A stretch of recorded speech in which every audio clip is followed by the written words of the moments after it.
Hello and welcome to a Taylor's Tales podcast. This is Chris's Corner. I'm your host, Chris Taylor, and welcome back to a brand new episode. This week, it's just going to be a catch-up on meditation, on Buddhism, on a little bit of this and that, traveling, getting your head together, and a general, just a flow of thoughtless bullshit.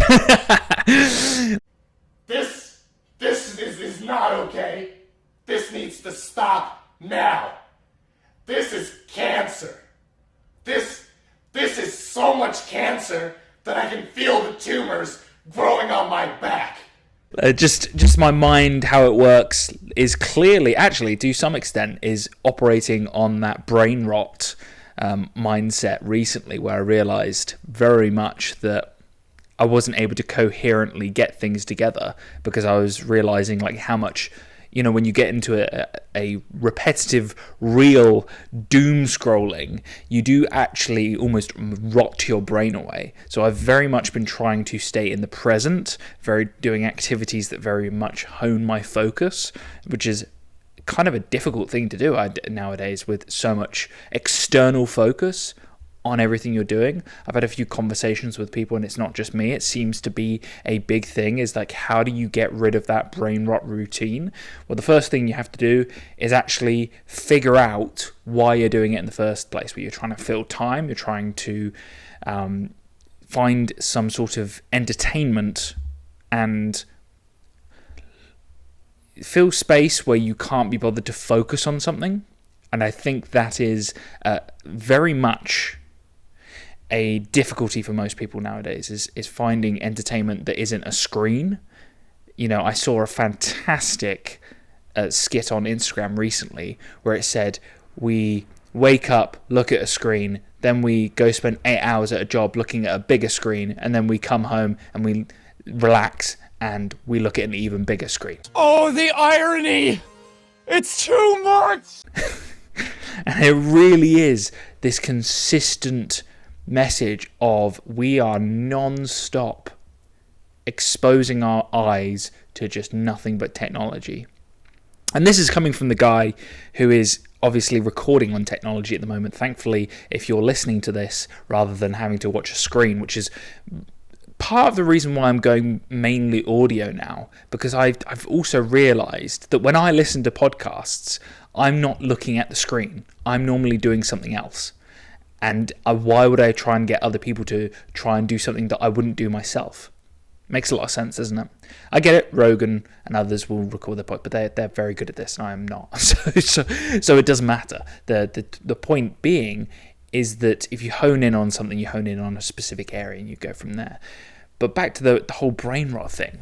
I've also realised as well is that the bad weather really forces you to be online more, and so it brings it back to that mindset of just like consuming content all the time, because when the hours are dark all the time and you can't be outside in the beautiful countryside, the beautiful fresh air, or you're seeing family or friends, you normally revert to this just screen to screen routine.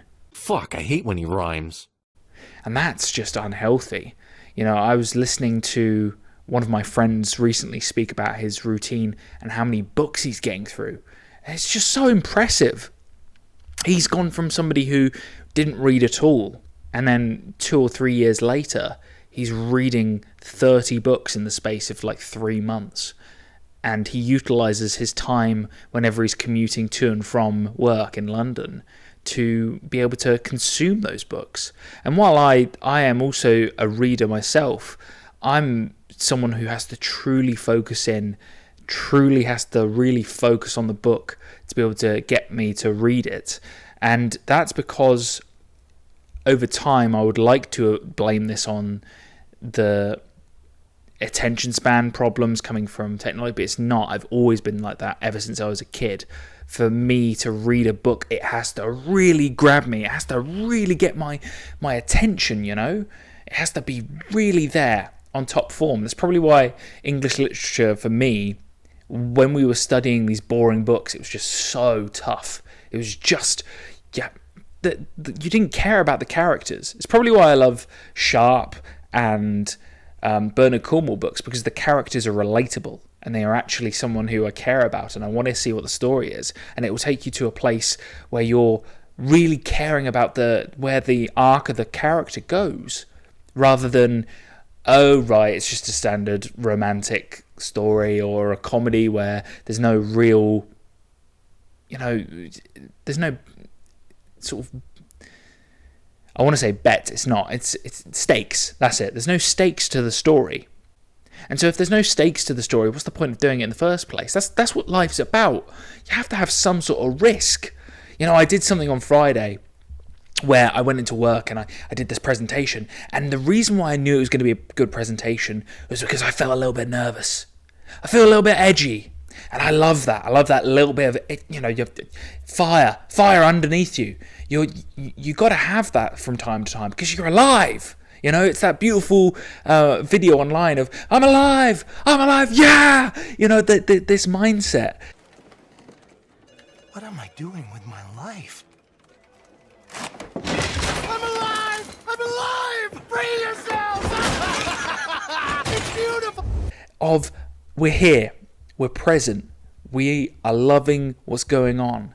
And as spring comes into the United Kingdom, and things can get dark, things can get tough when winter's here, but damn if I won't be, enjoying myself and feeling a lot more alive when the sun is still out, when it is 7:30 at night. That's so good. It makes you feel, and I'm watching the sunset at the moment from the right-hand side of my apartment. I love that. I love looking and seeing what truly is real life.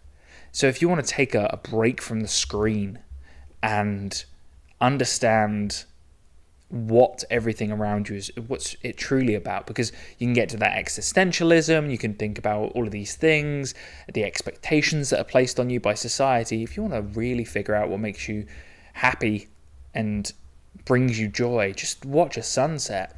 One of the most basic, simple things that we can get. I mean, I'm saying it like we see them every night. That's not the case in the United Kingdom, but seeing them recently, it's beautiful. And it does bring it back to that whole, there's stakes to life. You may not see something every 24 hours, but there are 24 hours and then every day nonetheless. What you do with those is down to you. And I've very much trying to slowly but surely sort of claw my way back into a positive mindset. Number one, I am normally positive. Winter to get out of, a little bit of wind out of my sails. Just because the darkness got to me, clearly. But I'm back mentally, and that means bringing positivity to the world, bringing positivity to others, and that's always a good thing. I think that's the main thing to think about, isn't it? Like, when you think about what makes you truly joyous, it's laughter, it's beauty, it's, love, it's that warm hug that you think of. The person you yearn for in your life immediately, or your friends who just make you fucking just joyous, and laughter and happiness, and all of those memories that you're thinking about, of those car journeys where you're just in fucking hysterics, or where you're in with your parents and you just can't stop laughing over something so stupid. Those are the things that come to my mind. Or the moments for me when I'm staring over a beautiful view of a city or a place or nature, and just watching the world go by. This is why I've gone into a lot of meditation and looking inward and reconnecting with my religion, or the religion I associate with the most, which is Buddhism, and specifically the type of Buddhism that I'm talking about is that of the country Tibet, so the Tibetan Buddhism. So it's a little bit different from other versions of Buddhism, which you'll see. And one of my favorite things about it is that the whole point of it is that you get to pick and choose the things that you believe in. All of the other religions, I find, it's a very strict set of rules. And by doing so, and by being stringent, there's good things, but it's also, there's a lack of balance between chaos and order there. And you have to have in life not just a consistent routine, but some chaos from time to time. You've got to shake things up. And I love that about Buddhism. It allows you to think. It allows you to question.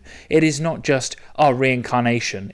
That must be just a set thing. Yes, they have a belief about that, but you can question it. The Dalai Lama is not going to come up to you and slap you across the face and say, "Listen here, bitch. Everybody here gets reincarnated. You son of a bitch." It just slaps you again and again and again. "Listen here. You better listen to me right now. You're going to come and do a crusade for me, son of a bitch." You see what I mean? Like, this is the joy. And one of my favorite things about monks from the Buddhist belief is where they look just so content with their lives. It's because their happiness doesn't come from just the self or the ego.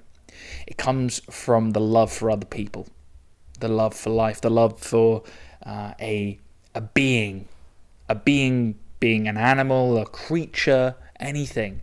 Their love for all of the world. And that seems to be a consistent thing across religions as well, isn't it? The love for everybody, not just yourself. And I was watching Guy Ritchie's Revolver recently. Great film, 2005.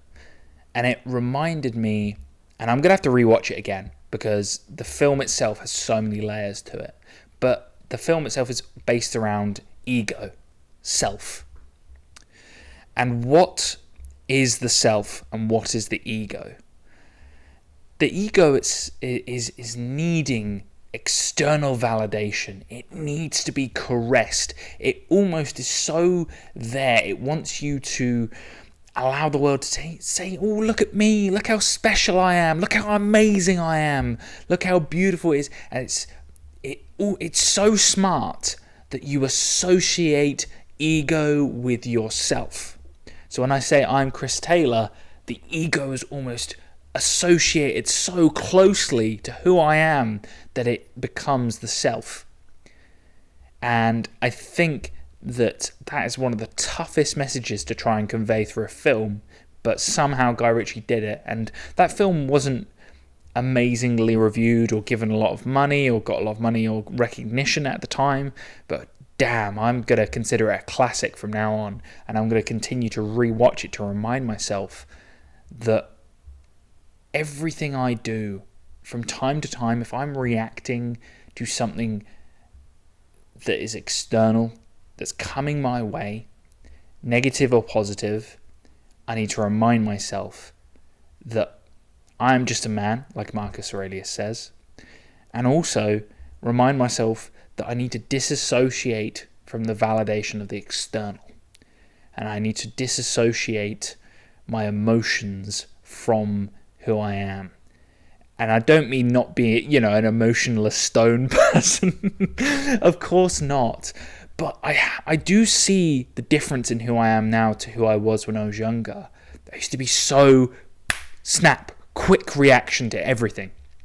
Now I'm trying really hard to focus in on what I'm saying, to take a breath, to take a thought, but to also really hone my mind on who I am. What do I love? What do I love? And I don't mean the sense of the ego. What does the feed the ego? The likes on Instagram, or the chocolate, or the taste, the smell, all the senses being fed. I'm talking about what brings me joy and love and happiness, and also helps other people. Two questions that the Egyptians love to ask in the case of death.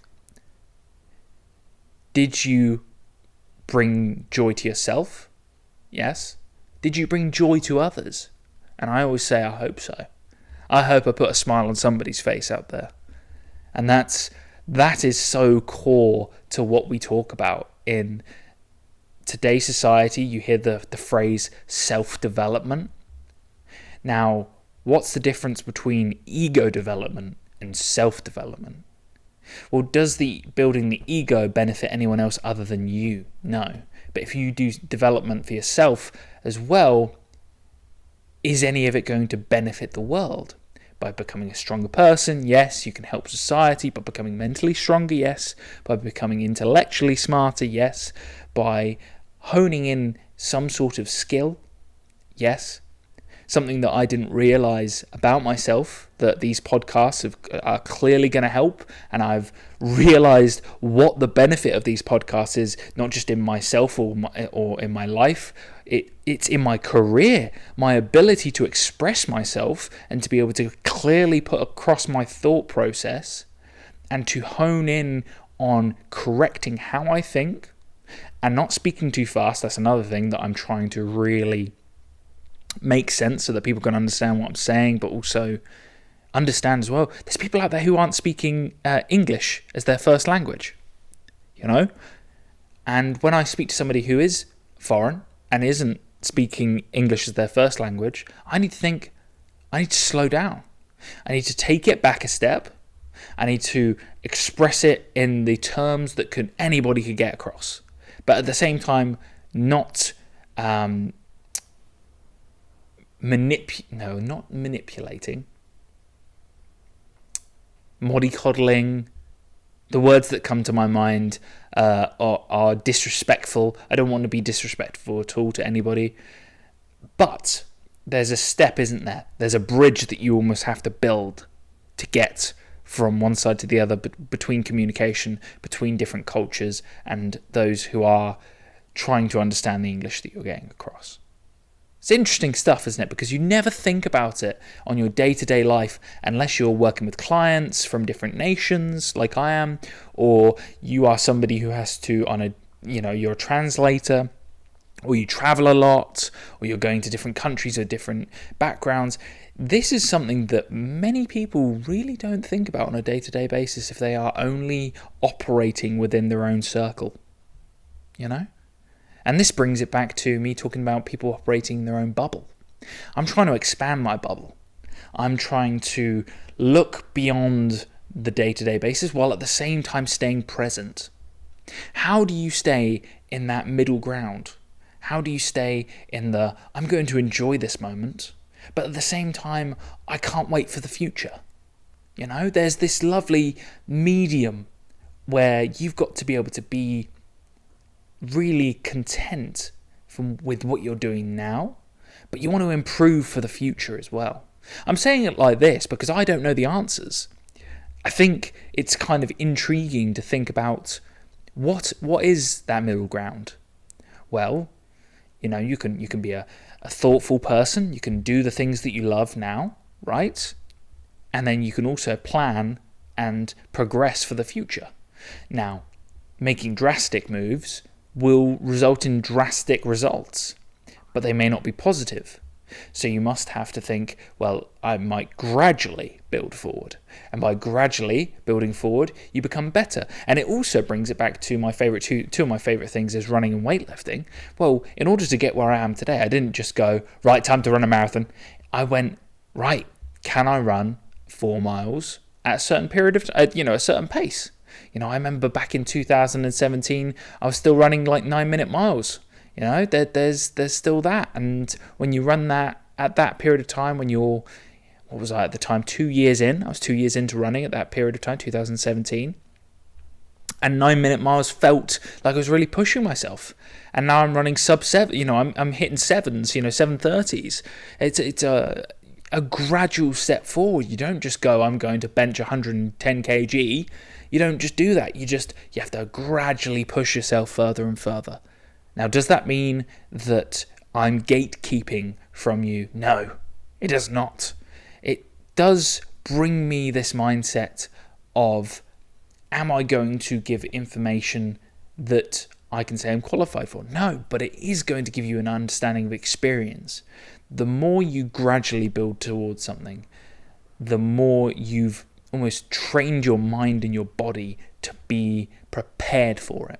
Now, Arnie used to say, you want to surprise the muscles. Very true. So every once in a while, you just throw in something like a curveball where, for instance, if you're hitting legs one day and your body's gotten used to it, you go throw in arms and you just chuck it in there just to really shake up the routine. And I think that's not super drastic. That's just a small change. And it reminds me a little bit of when you're experimenting in computer science for fitness within an AI group. When you want to create a new, I want to say, a group of a next generation or a group of children who have parents. You want to mutate the mutation to be small enough, but big enough to be able to make a change in the next generation that is going to increase the fitness of said generation, and therefore going to create a fitter next generation. But the mutation can't be too drastic, otherwise it will ruin the entire generation. This is something that's truly intriguing, because therefore you can apply computer science AI to life.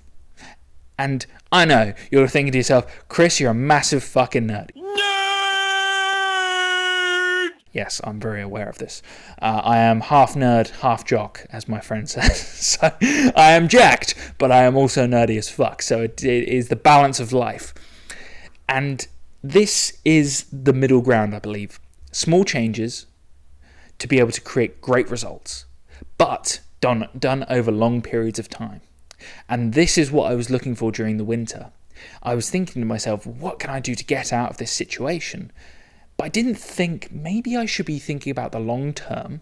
What can I do gradually that's going to increase my happiness overall gradually, rather than just study like a light on, light off? Because when you're unhappy, it's not like there's no happiness in the world around you. It's like, oh, it's a tough time. So you have to gradually get out of that. So you have to introduce little things into your life. And I think something that I heard of recently is that the greatest estimate for quality of life and length of life later on is the number of good relationships you have in your life. Which is great for me, because I've got some amazing family and friends, which means, does that mean I'm going to live forever? I hope so. But that makes a lot of sense with why my parents are like the way they are. Like, they've got some solid relationships that they can hold on to, and that's probably why they're so just with it at the age they are. Granted, as I've had conversations before with people, that our generation and the generation behind us have had a much better quality of life in terms of what it's going to be like beyond 50. 50 used to be a death sentence back in, if we're 2024 now, if we were to go back around 50 years, 50 was just like you're close to retirement. People were falling apart, smoking, lack of exercise, bad nutrition, all of it just falling at the seams. And also spiritually as well, Christianity can only do so much. I do like a little bit of diversity. I do like to throw in a little bit of everything in there. And I think that all religions have a small thing to offer. The one that I find to be the most is Buddhism, just because I don't think there's ever been a Buddhist who's been pushy with their religion. But I know for a fact that every single type of Christianity and Muslim, Islamic has. Judaism hasn't. No, they keep to themselves. That's another. Maybe that's my judgment over my experience. That's very much a niche experience, by the way. That's not a judgment over entire religions. It's just my specific line. Like, earlier today in the gym, nearly.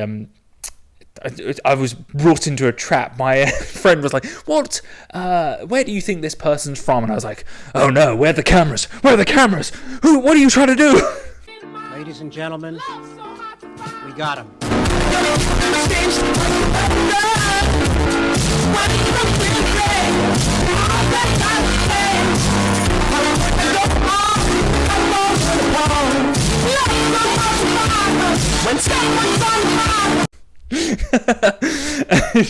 They found my Instagram account. No. Ladies and gentlemen, we got him.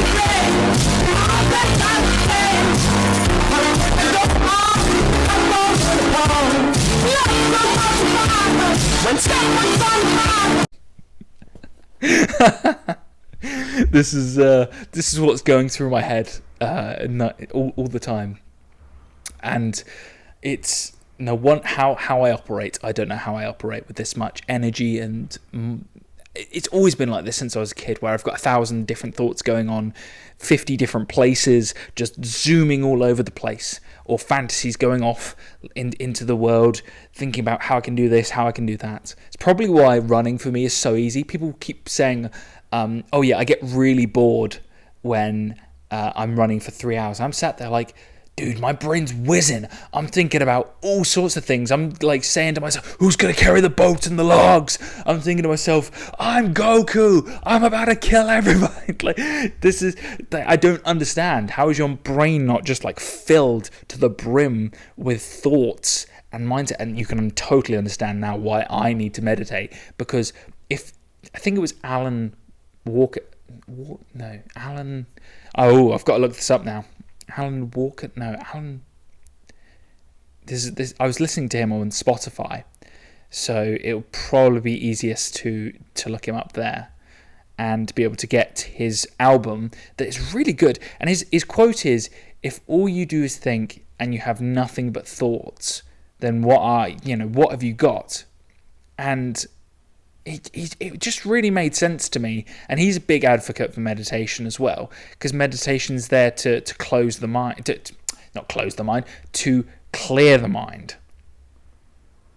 And by doing so, you allow yourself to not be in that busy mindset, which is why I listen to Buddhism for busy people, because Buddhism for busy people just allows this idea of how you can incorporate some of the thoughts of Buddhism into normal life.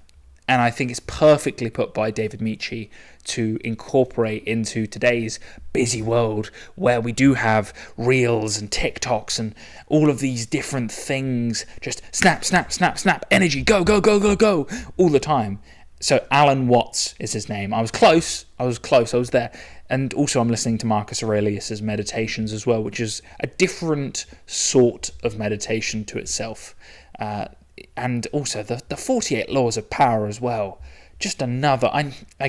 the audiobooks that I'm listening to, I love it. It fills so much time. I love listening to audiobooks while I'm walking, or if I'm doing work and I don't really need to think about the work and I can do something mindless for an hour or so. It's great to fill that with some extra information. And you feel very productive in life when you have that opportunity to be able to do that. And I am very grateful that I remember all the way back in 2017 and I think 2016 as well, when I was working for one of the companies I worked for as an IT technician. And I was able to do calls and then at the same time listen to podcasts. And that was when podcasts were just so niche, and they had such high level quality information that it was just wow. It was just boom. Every single one of them had an impact on you because it was new, it was fresh, it was there, it was in your face. And all the all the characters that you all know now were not new then. They weren't known then. They were new then. And I love that. Jordan Peterson, Jocko Willink, all of whom at the time were brand new on the scene, and their thoughts were glittering gems amongst a very mundane mindset at that time in 2017, which is now 7 years ago, which is crazy to think. So I was 21 at that time. In 2017 I was 21. Great year 2017, fantastic year. I had a really good time. I just finished my first year, and I would proceed to work through the entire summer. So it wasn't summer as well. I started in April while I was at university still to do a 6-month contract all the way up until October. And I earned all the money I needed to build up for my second year at university. So I'd set myself up, and then also got to be the best man at my best mate's wedding in Australia in that summer as well. Just insane year, great year. So these are the memories I'm talking about, where you if you have the opportunity to pick a year and they go, great year, that happened, and you went in, you can really nail it in. And that's been the majority of my 20s, where I can go into each year and I can pick something out and go, whoa, worthwhile being here, fucking A-OK. And I think as I'm getting to the latter end of my 20s, I turned 29 in August, it brings this level of just gratitude to all of the people around me and all of my life where I have had the opportunity, the luck, the privilege to be able to do the things that I've done with very little obstruction to what I want to do. When I say obstruction, I just mean people just stopping me from being able to do it. It has been a very much a case of, if I work hard, if I save, if I prioritize correctly, if I do the right things, if I eat the right foods and save the right amount of money, I can do this. And to say that is not the case for the majority of the world. And to say that makes me very grateful. And this brings it full circle to the meditations and to the understanding of being in the moment, and to the mention of Buddhism as a religion is gratitude for life. Not just gratitude for life when it's bad, when it's good, but also when it's bad, and to understand that by being in the bad, you can enjoy the good. And it's so easy to get caught up in the things, and this is why I made the video recently of You Are Not Your Job, because it is a reality check on disassociating yourself from the things of life. Don't associate who you are with objects or monetary value or the level of fame or anything that's going to attach you to something that is a thing, a material. And even to an extent, social media or any of those things that, in my opinion, have very little value. And that when you get to the end of your life, you're not going to really give a damn. I think it was Jimmy Carr who said, if you have bought anything from a mall, or in the UK, probably a more relatable thing to that is into anything from a superstore or a shopping centre, you will not care about that thing in 10 years' time. So don't spend money on things or materials. Spend things on memories, friends, family, joyous moments. That one of the greatest things I get to do nowadays with my parents is I get to pay for meals out now. I love the opportunity. When I get it, I take it. If I can afford it, if I've saved up the money and I have the opportunity to treat my family for a brunch or something like those, there's nothing better than that. One of the things, giving to charity, there's nothing better than that. There's no, and I don't mean all the time, when you have the opportunity and when you know you've got some spare cash, or when you have the option to do something kind. For me, making someone else's day is better than making my day. And it's why now as an adult, when it comes down to Christmas, my favourite thing is giving gifts rather than receiving gifts. It's the same with Easter. I loved this year giving Easter eggs rather than receiving Easter eggs. So let's end on that. Let's end on gratitude for others, for love, for life, for the present, and a better future. This has been a Taylor's Tales podcast. This has been Chris's Corner. I've been your host, Chris Taylor. And as always, I hope to see you this time next week. Bye now. With a wave of my finger and a flick of my dick, one zap from me will kill you quick, so get on your knees to suck and blow, but not right now, I've got to go!